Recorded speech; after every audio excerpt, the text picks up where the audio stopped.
It is now my privilege to introduce tonight's artist and speaker, Howard Newman. Just sit down still. Don't be too anxious. I've got a few things to say about you.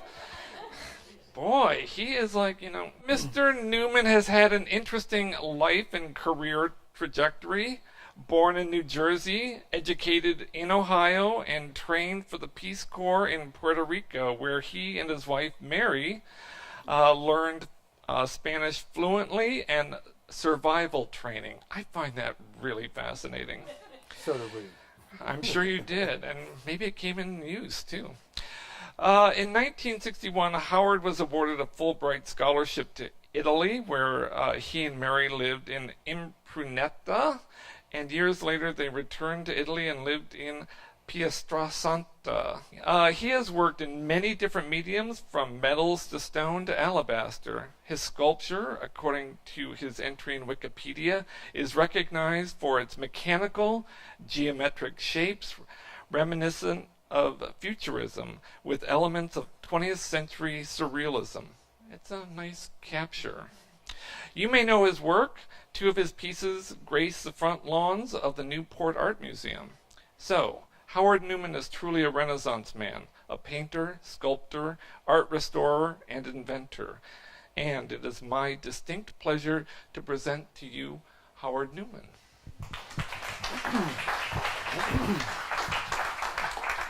Well, thank you, Mike. There we are. Way down the road, there's a man doing something. He's making something, and it's looking kind of strange. I wonder sometimes if it's something for the movies. Just when I think I know, it will go and change. And so I sit and watch and think about what's happening. He uses instruments and things I've never seen. Before I go, I know I've got to have the answer. I get my nerve up just as he looks up, and I say, hey Howard, what you been doing? What you got going now? Hey Howard, what you been doing? What you got going now? That thing's amazing. The people praise him. Inside there's something I can't tell you what it is.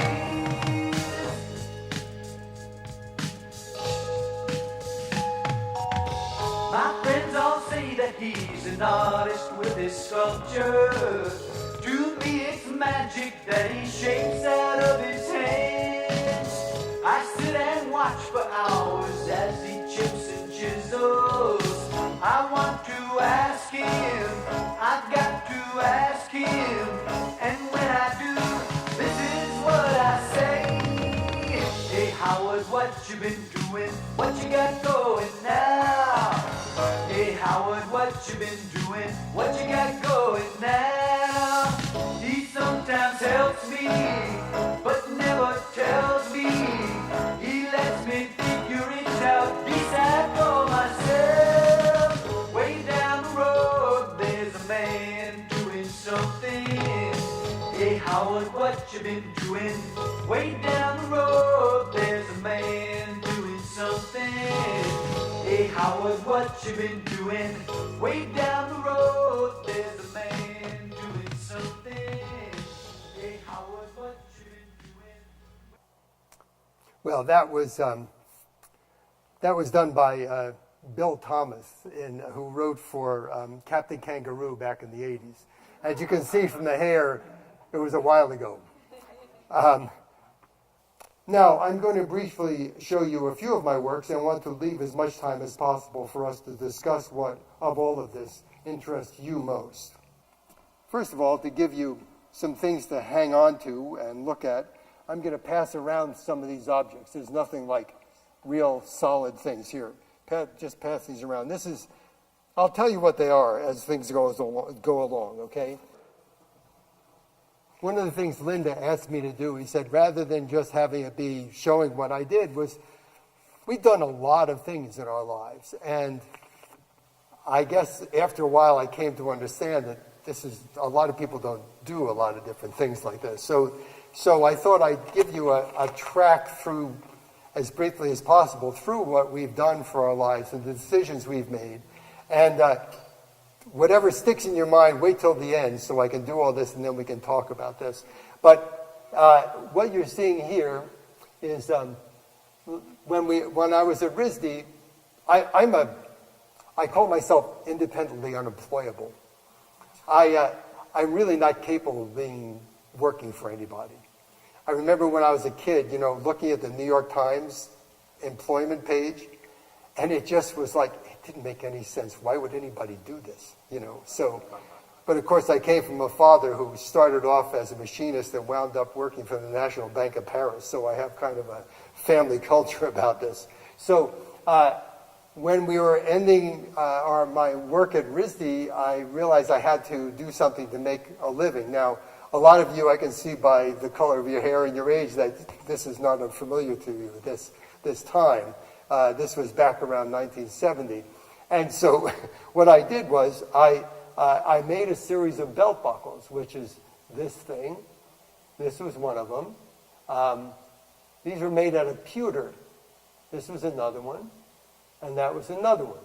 And I made 6 of them.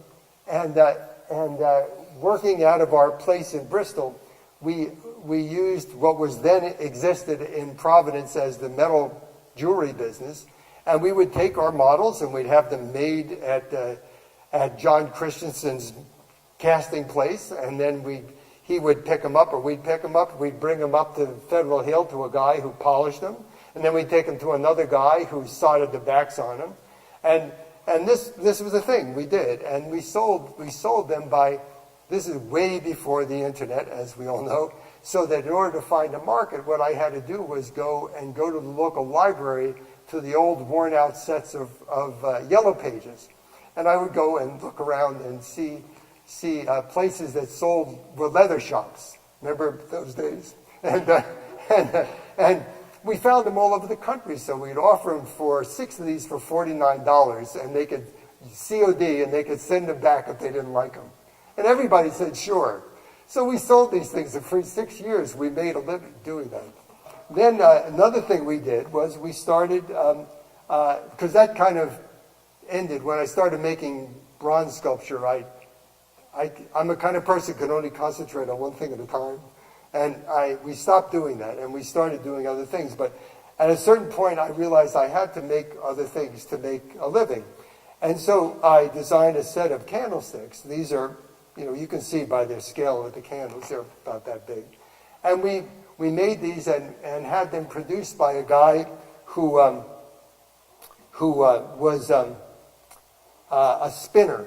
For people who don't know what that is, this is elegant thing that looks like a wood lathe, where you take what they call a chuck that's shaped like any one of these pieces. Each one of these is made by 4 or 5 different pieces. And they actually take something, it sort of looks like a wood cutting tool, but they put grease on it, and they can actually, by spinning a piece of metal, they make it conform to these shapes. Not anymore with these are cast, but a lot of the lighting canopies that you see are made this way, okay? So we made one big mistake. You see that long flute? See this thing right here? There was only one guy who could do that. I mean, it was taking a piece of metal this big around and making it into that shape that went like this. One day he went out to the bar, he weighed about 300 pounds, and he dropped dead. Okay, well that was the end of the business. So, that's sort of live and learn. So we went on to doing other things, and so that was that part of our life. Now this is not necessarily linear. Okay, this discussion. So we're going to go back to what I learned at RISD before that. At RISD, I learned from Jack Pripp, and he was an extremely disciplined and very solitary man. But he taught us, and everybody else who worked with him, these kind of disciplines. This is a sterling silver coffee pot. It's coffee pot, right? This is all made out of flat sheets of sterling silver. And it's made out of about 15 pieces that are taken and shaped by hammers and by silver soldering at various levels. This piece here, the spout, was all made out of a flat piece that looked like a long triangle, okay? And that's the kind of thing that he taught us how to do. This is my design that I made and eventually made a series of copies in plaster and then made the silver to conform to my plaster models. So that's an example of something. But learning that kind of metalwork, I then started to do things that were by shaping very large pieces of copper. Like this piece right here, that's that big, okay? And each one of these pieces is hammered out of a sheet of copper like this, and then welded together and formed and matched with a joint. So that piece that I'm passing around in there, that was made out of a flat sheet that was stretched up and hammered into that place. So as you see it around, you can imagine that being flat and being stretched up into that place. So I learned that metal is really kind of hard clay. You know, once you think about it that way, you realize that you can make anything out of metal that you can make out of clay, if you know how to do it. Okay, so, or you have a wonderful person to show you how to do it. This is another one of my pieces that was again a practice at this. This is made out of sterling silver. It's about 4 inches in diameter, and again, that's where it started, and all of this was stretched up from the metal. All of this is stretched up from the flat sheet of metal. So then, now let's see. Let's go on, and I'll come back to these. Well, let me just show you these things while we are at it, and then you can put it all together in your minds. In the 80s, I taught at RISD for a while, and for about 10 years actually. This was one of my few attempts to work for somebody else. I'll tell you, working with the students was absolutely magic. I mean, working with students is like candy. It's like doing something that is a primary activity. And in itself, I was so amazed at what they did. It was humbling to see what a bunch of kids out of high school, when you tell them to do anything, they go, okay, and they just do it, you know. Well, this is an example. What I did was I would take them to the nature lab, and I'd have them meditate for a few minutes and then go and pick from any of the things. There's hundreds of objects. Pick an object that they like and sit down and just look at it for 20 minutes in total silence. And if they don't like that object, they can go up and get something else, you know. So, but in the end result, I had them commit, once that day was over, to using that object for the whole rest of the semester. And so, obviously, in the world of fast things moving, this can be very intimidating. But what happened was, this is an example where this piece here was the object, and it was a root that this fellow had gotten. It was just a root, you know, of a plant. And I figured, how would I give them the simplest kind of material to work with, where anybody could work with it. So I gave them sticks and hot glue and cheesecloth and wax. And I said, okay, here, start. And I said, I want you to make that. Now, you can only get away with this with freshmen, okay? You know, and they would say, okay, you know, they make it. And so this person went and they made this over here. And that's pretty amazing, okay? And then I said, I want you to abstract that. So they would take it. He went and took it and made that with the same technology. And then I said, I want you to take that, I want you to make it into a human part of a body. And so this person went and made this hand out of it. Okay? I mean, it's really humbling to watch what kids out of high school can do. So that's an example of the kind of teaching I did. By the way, at the beginning of my classes, at a certain point, I taught them Robert's Rules of Order, which we learned when we were community organizers and in the Peace Corps. And And I had them vote themselves an A. Everybody got an A. You see, unless you didn't show up, and then you got an F. Okay? So that sort of straightened a lot of things out really fast. But then immediately after we voted for that, then they think, well, now what about the guy who doesn't work very hard, but I do work hard? And I said, what do you care? I said, the reason why I did that for you is because you have to get used to the idea that from this point on, nobody cares about your grade. They only care about what you do.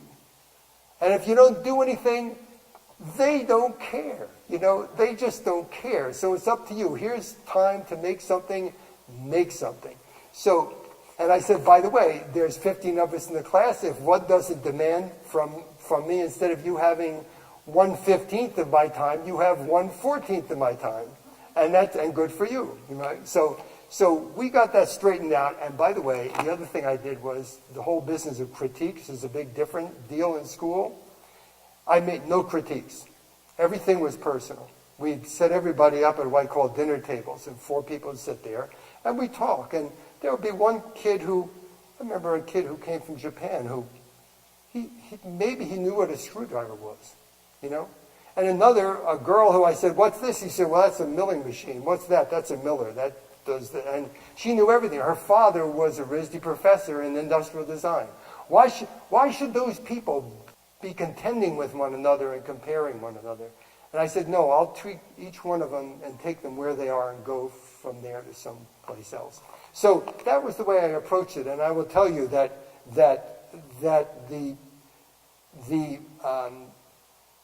the work that we made was that these students produced was amazing. And this, at the end of the year, we would have a semester. We'd have a show, and this is just one shot from a show. And this is a fish that was made by somebody. And here's other people who knew how to do other things, who made torsos. See those? I don't know what that gadget is down there, but somebody else made a lamp. I mean, people made all kinds of stuff. If you just let them go, just let them thrive, let them grow, just water the plant, and it's just amazing what came out. Here's another piece after I got involved in this. Michael and I worked on this together. This is called Terminal. And this is a piece that's about this big. And Michael and I were working in Bristol. It was 104 degrees out. And this was July, and my show was in October. What we would do is we'd work on this stuff with grinders, and there was a shower. And we would go and stand in the shower and drench ourselves and work soaking wet, so we can continue working. That's the kind of stuff that we did, to move along. Again, it was the 70s, Then another thing, which I'll bring up to you later, is in our work of restoration is fascinating. I mean, you never know what is going to happen. I call it art backwards. If you make something, you say, well, I'm going to pick this piece of metal, I'm going to use this kind of solder, and you build something like this. Somebody comes to you and say, I don't know what's wrong with this, but the piece is broken off. What's it made out of? Who made it? When was it made? What was the tools they made from it? What's on the surface? Who tried to mess with this before I got it? What did they do? You see, it's like, it's forensics. The whole thing is forensics. And but on the other side, this is a fountain that we made. Now, where's that gadget I passed around here? This is a pattern made by a craftsman in Scituate, Mass. He's a pattern maker. He's a guy who usually makes like engine blocks out of wood, and they cast them by the millions for cars. But we went to him and said, we have this thing, and he said he loved it, of course. A chance to do something different. And he made these beautiful objects. This is one of them, but he made the bowl out of wood. And here, you hold this, please. He made all these pieces out of wood, and we cast them. This is on the website if you want to look at them. We cast them all in bronze, okay, and then put them together. And I did all the circulation mechanism. And this is us installing it at the center of Newport's Town Square, Washington Square.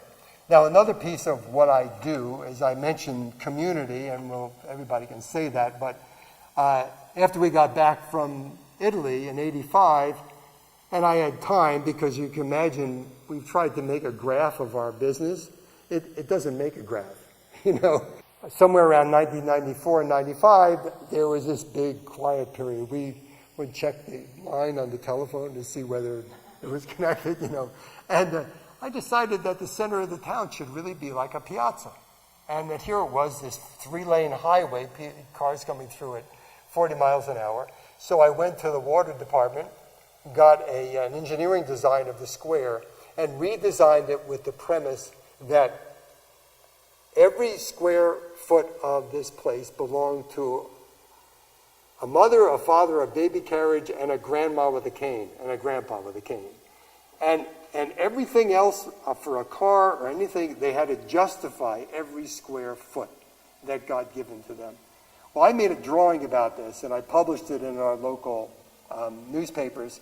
Somebody picked it up and made it into a $3.5 million project and totally transformed the square. Now, lest you feel like there's some corruption and stuff involved in this, years after I left the project, the head of the project came and said to me, "We found this picture that's this big, about 1.5 inches high, in the historical society. Do you know who could make this for us?" So I said, well, in fact, so we took that and we blew it up, we reverse engineered it, I reverse engineered it, and we made it into this object. So that was, that's that. So now, when you look at my sculpture, here's that earlier part that I was talking about very refined forms, you know. This is all, I was very frustrated with what I was getting from foundries, and we didn't have very much money. So what we did was, we would make the original like this. It was made out of modeling wax. I'd make the molds. I had hired assistants, and we would make the waxes for the lost wax process. We'd send them to foundries, and they would send us back the raw bronzes, and we'd finish them in our studios. And so when it got around to time to try to have them do more for us, I found that I was really frustrated with what they did. It took me more time to go and try to convince them that what I wanted than it was to just do it ourselves. So we kept doing that for a while, except that then it got to the point where, and here's now this piece, what happened here, you can see it's the same basic style. What happened was that I had made a small one like this, and I wanted to make a big one. So I took it and made my own 3-dimensional pantograph. Now today they do this by CAD/CAM systems that are unbelievable. But at the time, what I did was I had a piece this big, and I built this whole thing out of slabs of insulation foam you use for a house. And then I used a hot wire, the hot nichrome wire, and by taking them, you know what a pantograph is? Those old things that are like parallelograms. They go like this, you know. Well, if you take that and you put it up in space, and you have two things that rotate together, you have 3 dimensions, right? So I took this thing and I cut it this big out of this stuff and then finished it. And at that point, we decided we should go. The lira was 2,000 lira to the dollar. We said we can go and live in Italy and rent our house in Newport out and live in Italy. So we said, we're out of here. So we took our 2 kids, went to Italy. I packed this thing up, this object, which made, what did it weigh? 60 pounds or something like that. It was this big. And we packed it in a giant crate, and we sent the whole thing off to Italy. Got to Italy, found a foundry in this place called Pietrasanta. Pietrasanta and art is sort of like Newport and sailboats. You go down the street, there are about 50 marble sheds, and up above you, you see the marble mountains up above you, all the Carrara marble. It's like 7 kilometers from Carrara.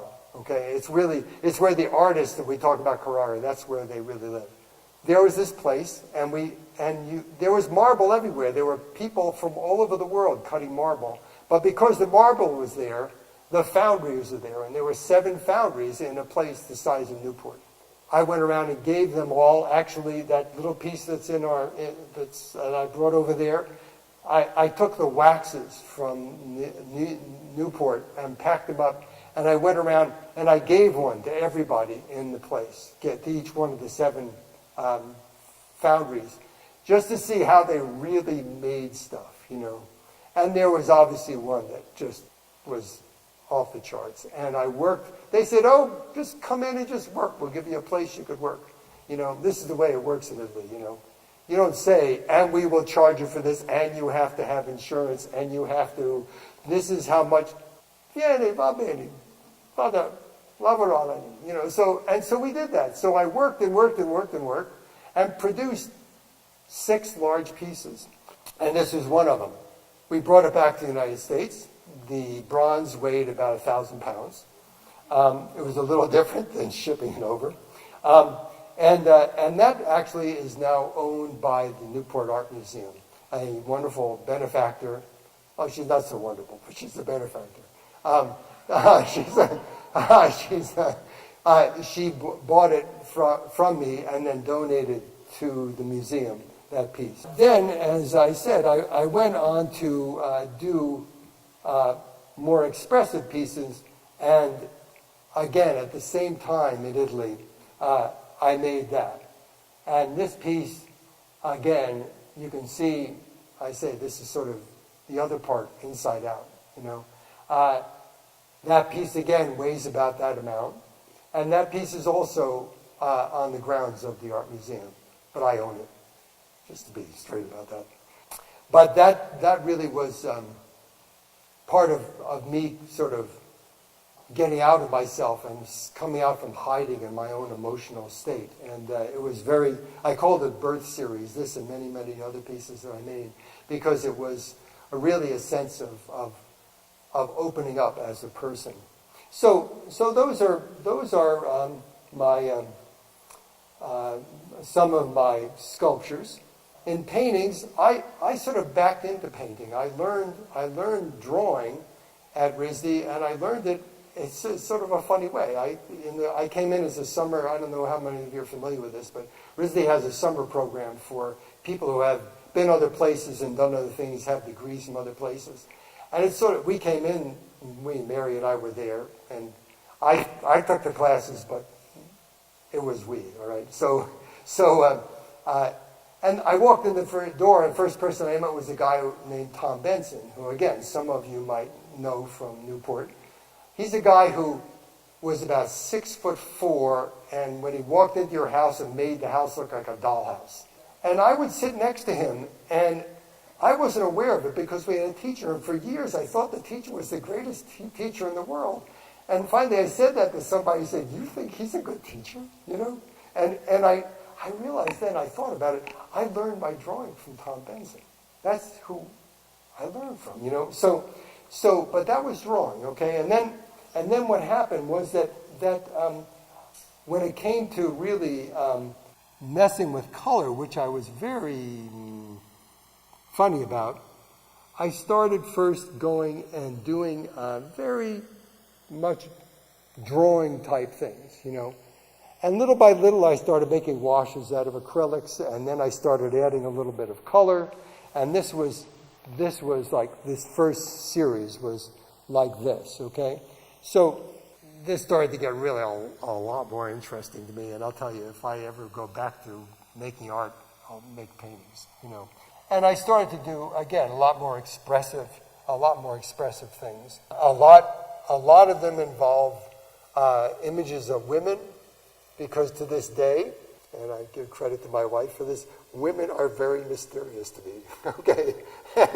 And so these are pictures of various things out of my imagination. Now, again, as many of you are artists, my approach to making art is not, I'm going to make this idea.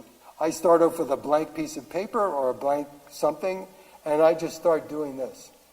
You know, things start appearing, and I don't know what it is, and they come out of dreams. I don't know where it comes from, but they come. And a lot of them started to be figurative. A lot of that continued, and I got very involved in making paintings. These paintings are about like that, okay? And they're fascinating. To me, I think something about painting that is much more elevated than sculpture, because the limitations of the work of doing something. If you decide to make a line like this with a piece of graphite, you make a line.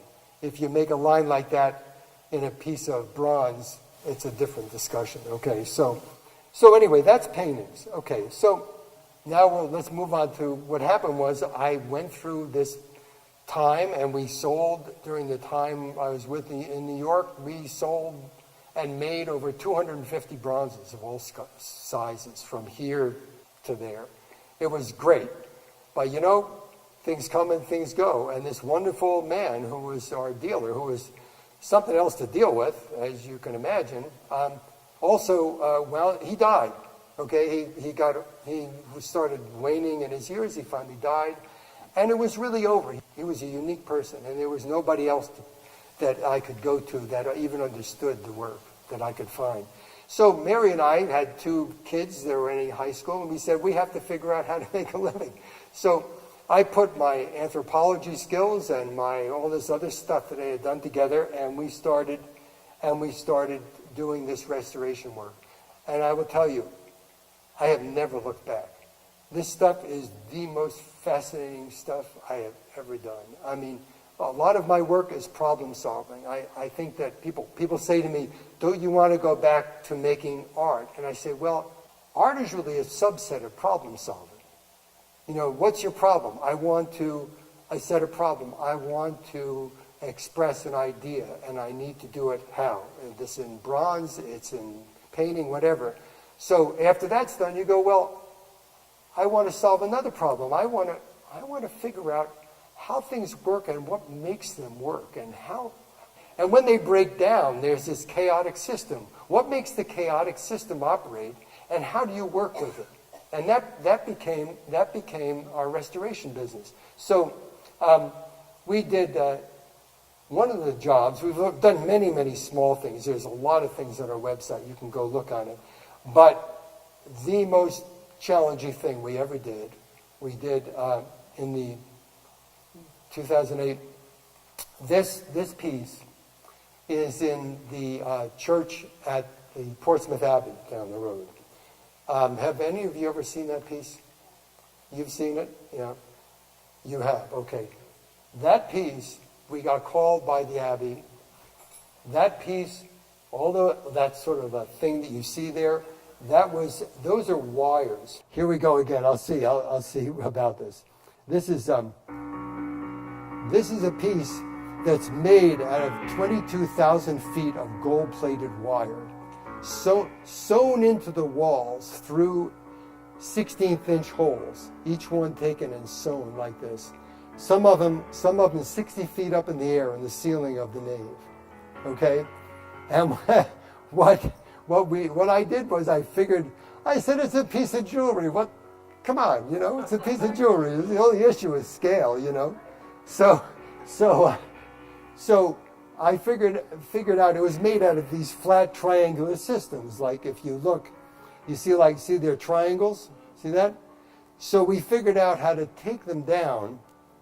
We made things that I called frets, where you know how a fret works on a guitar, right? So I made these giant frets that went up 20 feet up in the air, and we locked them into place. And then we got them all, each one locked down, and I took a scissor and went like this, and we cut a whole section out from the wall. This is a photomicrograph of why it was falling apart. This is what the wire looked at. That's a 18 gauge wire, okay, 40 thousandths of an inch diameter wire, and it was all corroded. This basically, if you looked at it and blew it up like this, it would look like a green bronze out in in the environment. So we went and had we found out that there was well, here we go. Before I do that, this is what happened when we took that wire and we bent it, and you could see it cracked. You see how it split and cracked? In other words, when Lippold, who made this, bought this wire, it was really cheap gold wire. And so what we did was we took it and we had new wire made by this wonderful facility in Attleboro. By the way, if you think you've gone through something in the airport, in checks, this is a place where they walk around with buckets of palladium, all right? Buckets of gold. I mean, big tanks of gold, you know. And so when people leave every day, I mean, I can't describe to you what it's like to go in and out of this place. It was really, or I don't want to describe to you. But anyway, this is what the new wire looked like when we bent it. You see how it's stressed, but it didn't crack, right? Here we pushed it all the way to cracking.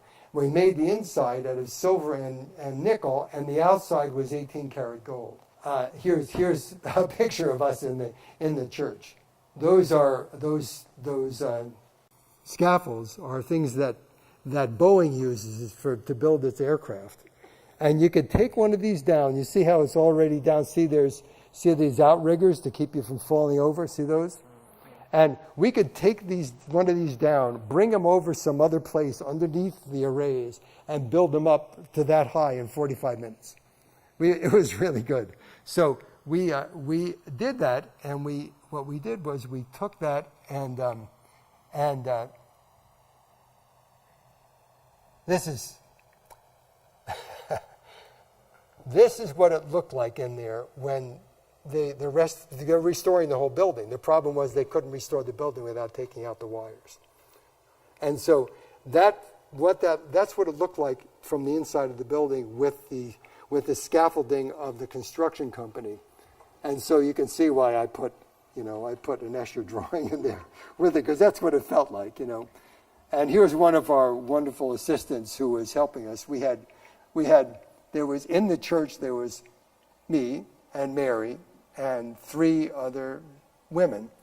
And this, of course, was a problem with this real macho world of all these construction guys. It was really sort of a weird scene. But then what we would do is we took these things and we took them to what is now, this place you wouldn't know it now. How many people have been to the Jamestown Art Center? Okay, this is the Jamestown Art Center. It was the last project that was done in there before it became the Jamestown Art Center. And I made these frames, these kind of looms, and we hung them from the ceiling. And we used them to, once we held them up vertically, we went and were able to rework all of them, add new wires, clean everything, and put it all back together again. That's what one of the things close up look, and this is the guys working. We were bead blasting all of those things we call frets in there. So anyway, I should go forward and stop with this because we can get, this is the detailing of the work we did. And that was the corpus that we dealt with. Okay, so that was that. All that being said, we also do other things. We do things like marble busts. We started working with Brown University and they gave us a set of 15 to 18 marble busts that sit in the John Hay Library reading room. And they were all filled with paint and broken, and there were parts missing. And one by one, it was about a 1.5-year project, we restored all those pieces, and we're still working on some of them. We were asked, okay, we're going to try this, see how fast it goes. This is the Decatur Fountain. This is in a little place that's, I don't know whether you know about this in Providence, but you know about it? It's like right 2 blocks south of the, what? Yeah, that's right. So we made that. They contacted us and said, okay, what can you do? So we took the pieces of the one we made in Newport, but we made a new part for the top. And this is them taking all the bronze parts and putting them all together. It gives you some idea what's involved. You say, that's a nice thing, you know. And you realize that, you know, this was what was involved in putting this whole thing together. By the way, if you guys, anybody, have you ever worked with these city contractors, these guys who work for the, they are so good. You know, people crank about these people. I'll tell you, there might be problems with the administration. Let me tell you, these guys really know what they're doing. They are so good. And so here's what we put it all together, you see? And then we turned it on and balanced. There we go. And it works. You know, it works. Right now, every once in a while, we go up to see our grandchildren. We go past there and see it. Now, the next part of what I got involved in, around 2011, I realized for all my life I had been inventing stuff. And I thought, why don't I try to do something with these inventions? It's always been tempting, you know. So I started off, the first thing I did was an invention that I was watching. Guys had a clapboard our house, right? And I watched these guys standing up there, you know, lining each one, doing this, and I thought, there's got to be an easier way to do that. So I went inside to my workshop and I made a grid, and I connected the Tyvek to the clapboards and made it into something. And here's one of the things that I make prototypes, because I don't understand things when they're real. I don't just draw things and imagine them. So here's this box, right? And you take this. Oh, there's a hook. That's great. Okay, so if I take this, and let's say this is a wall of a house, right? And I connect it here, and there's a whole wall of a house. This could be 40 feet long and 40 feet high. And you take it with a lift and go whoosh, like that and put it together. If you want it to be temporary, you can take it and make it so that it all just goes back together again. And you could use it for emergency housing. So that was the first thing that I worked on. And I wrote it. We went to lawyers. This is an interesting thing. We went, my buddy and partner, Len Katzman, who, like I said, works for Brown University. He went to Roger Williams, and he's an intellectual property attorney. He doesn't write his own patents, but because he works for Brown, he knows all kinds of people who do that. And I started realizing, because of the advantage of having this wonderful partner, I'm just going to figure out how to do this myself, you know. So Len says, you want to do that? And he brought me a set of books like this, you know. So I read the books. I read tomes. Don't even ask Mary to tell you what I read. So I read these things, and I taught myself how to do this. And then I taught myself how to talk to the government about it, which is all online. It's really kind of amazing. But it took days to do it. Anyway, weeks, I don't know. It took, anyway. And the first one, the one I just showed you, was allowed. It was published and allowed last March. So we got the patent on that, and I prosecuted it entirely myself. And the next one that I'm working on, which is now patent pending, is something that is a new way of finishing metals. I realized that I could make a kind of metalworking finishing that was never done before. Anybody here know how to do gilding or anything like that? You know, you take a piece of gold and you put it on a sticky surface and you rub it and you smear it into the surface. And by the rubbing, you don't remove the gold, you just deform it into the place where it belongs. Well, you can do this with any kind of metal. You can do it with a lot of kind of anything that flows. So I started making these things that look like grinding tools and so forth, but they're made out of glass spheroids. Instead of being sharp like pieces of sand, they're smooth. And so instead of cutting away material, they move the material across the surface. So I'm in the midst of prosecuting that patent.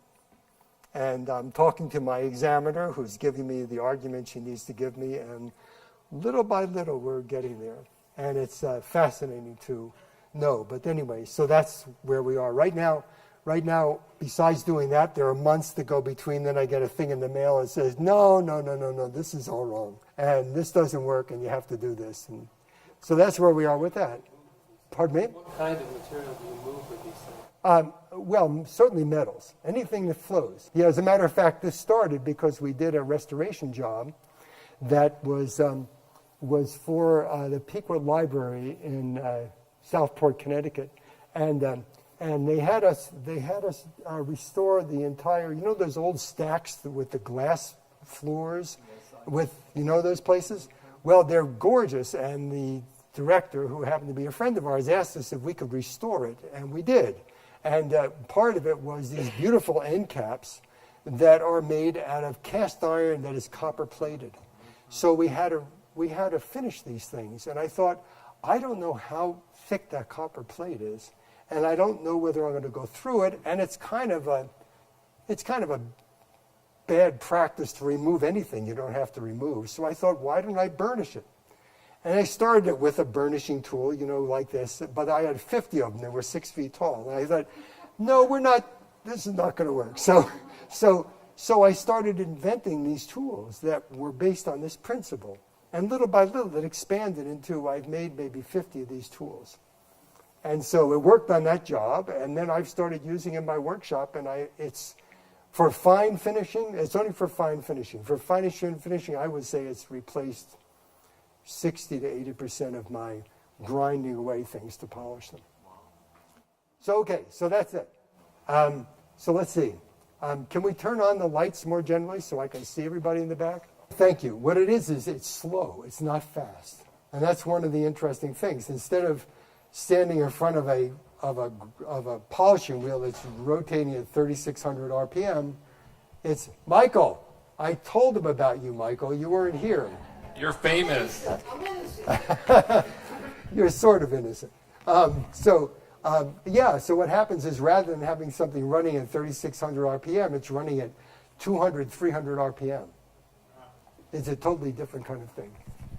So, if we have questions, I have the microphone. Yeah, right. So there's that. If you want me to carry on longer, I will, but, I'm interested in the clapboard. Oh, sorry. I'm interested in the clapboard thing that you're inventing. Have you been able to get that? Commercialized? Yes. No. Okay. I think it's really cool, though. Thank you very much. I think it is, too. Because, it's really expensive to clapboard, but if you can save some of the labor, in installing it, it makes it, more doable. Well, one of the interesting things about commercializing new things, people say, oh, well, people want the old ways. They're used to it. In fact, that's a very good and valid reason. Because there's a difference between a guy like me who says, I'm going to do it this way, and somebody who shows up at your house and you say, I want you to guarantee that 10 years from now, this is going to be exactly right and nothing is ever going to be wrong. And I show up with a new idea. He goes, I really don't want to see a new idea because that means I have no idea what's going to happen in 10 years. So it's a legitimate argument, and you have to find people who are in that space in the world between we're doing okay and we want to do something unusual. So you're like saying for construction purposes, right? So like Puerto Rico example, would that be like a good test thing? Yeah, right.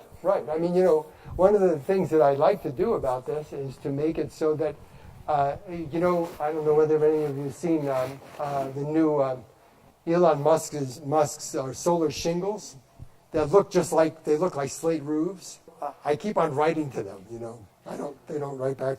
Elon doesn't write back to me. I don't understand, So I want his money, though. I wish he'd tell me that. I'd be okay. I'm not hearing anything. But if you could use this for things like things that involve electronics, like solar cells, you could use that sheet, that flexible sheet, as a way, that's the electric circuit. The circuit is embedded in that, and you put the whole thing down and connect the wires, to be simple about it. But it would vastly simplify and make things happen in shop instead of on the site. Other questions from our audience?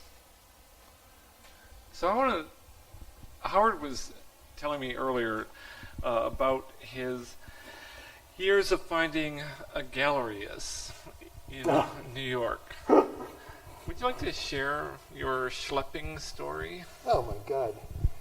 I guess I'm talking to a lot of artists, is that right? Making art and selling art are two disconnected activities. I happen to come from a family where my father, did I say this? Yeah. My father is the definition of chutzpah, all right? He didn't give a damn. He just went and did what he wanted. And I kind of inherited a lot of that. So when I decided I got out of RISD and I started doing all these things, I said, I'm going to go right to New York. And let me tell you, I spent 2 years doing that. And it was, you'd walk into galleries. You know, I first of all said, I'm only going to walk into galleries that I think would like my work. I'm not going to waste my time at other places. You know, you're basically sort of a piece of meat, you know. And I realized from the marketing point of view that what I really hated was being always in a buyer's market, you know. And when Mary and I went into the restoration work, I said, I am never going to do that again. I want people to come to me with their hat in their hand, you know. And so going through that experience, I've seen people, you know, take all this time making portfolios, and people would lose the portfolios. People wouldn't get back to you, you know. People would tell you, I remember one guy looked at one of my things and he said, this would make a great dildo. You know, I mean, you know, and you know. That's commercial. Well, you know, I should have taken him up on that. What's that? Yeah, right. I mean, latex. So anyway, Who knew? Who knew? Right. And so you know, I went through that over and over again, and finally wound up going to a place called the Finlay Gallery, I remember hearing, because they had one of these open sort of ceilings where you could hear what people were saying inside. And I walked in to talk to the woman who was there, Lindsay Finlay, and I heard her saying, you know, he's the nicest man. I just have no idea what to do with his work. And so, of course, this was very informative, but a couple of days later, I get a call from a woman who has this heavy German accent. And she says, Mr. Newman, my name is Carlotta Erdmann, and I saw your work, and I know where you belong. I said, right. So, but I can't tell you because I don't want you to be disappointed. And I said, look, I don't get disappointed. I'm just, you know. So anyway, she made this arrangement for me to see this man, Arne Eckstrom.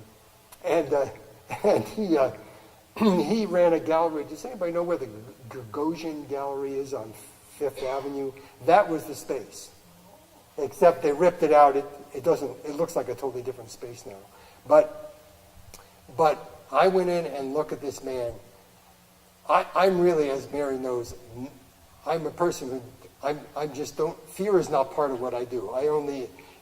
I'm afraid of, you know, wildfires and things, but I don't have any other unreasonable fears. I went in and stood in front of this guy's, and my knees started knocking together, you know. And he said, well, you know, Miss Ehrman told me you should show me your things, so I showed him my things, and he goes, now he's a guy who he smoked a cigarette with a cigarette holder like this, and he walked around like somebody he was like somebody out of an Egon Schiele painting, you know. No, he was American or Swedish and French, and so he said, well, what are you doing now? I said, I'm making some more things, and he said, when you do something else, show me what you've done. So I went outside, and I was mortified, you know, and I went back home, and I went to work. Michael might have been doing this with me, I don't remember. And we made a bunch of more stuff. And our kids were like, our first child was like 6 months old or something, and Mary and I got in our broken down Ford Fairlane station wagon, and went down. It was pouring rain. It was Friday afternoon.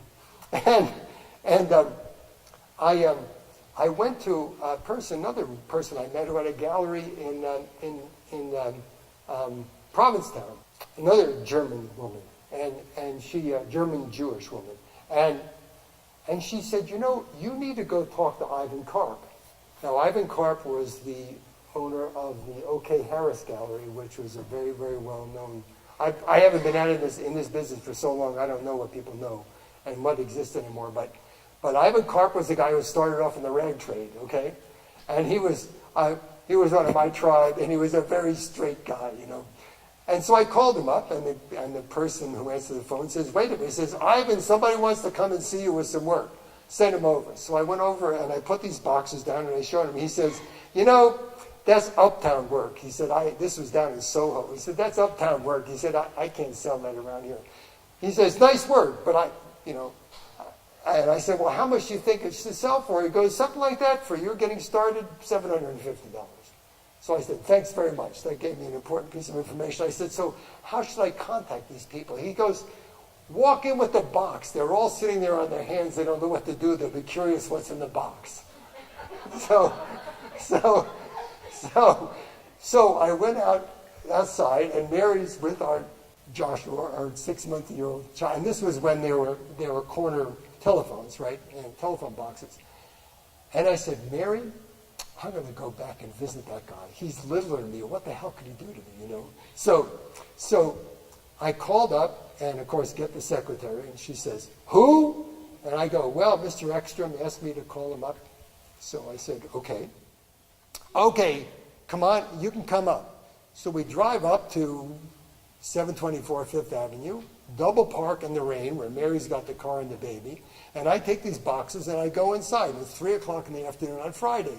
And I walk in, and Mr. Eckstrom will see you. I walk in, I take these things out, and I put them, and he goes, oh. He says, well, what else are you doing?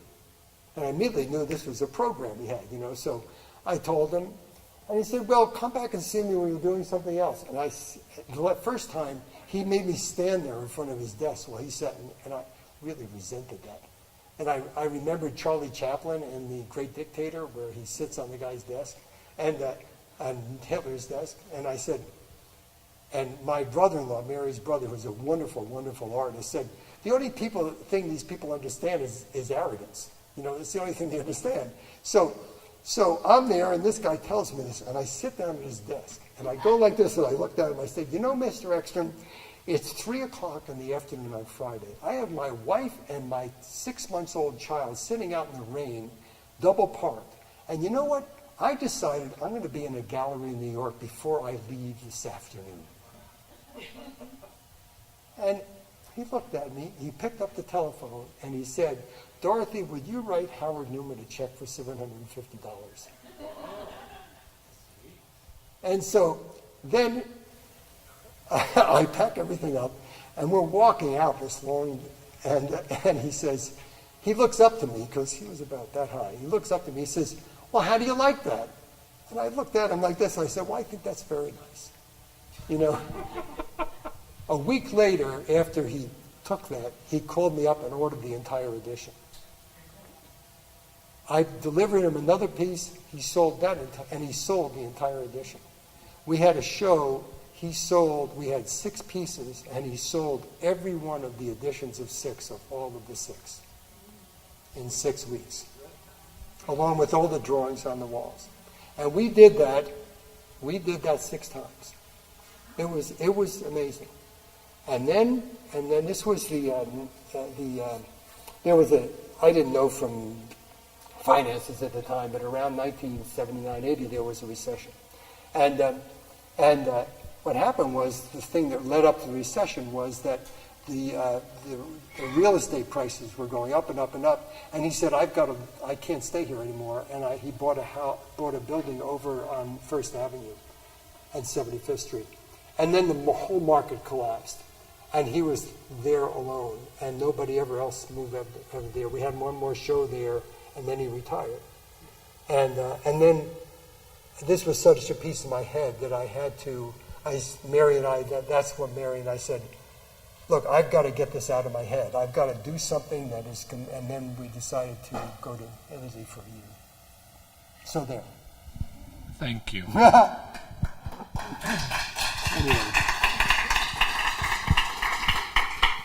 So, any further questions from our audience members? If not, let's give it up for Howard Newman. Thank you. Thank you.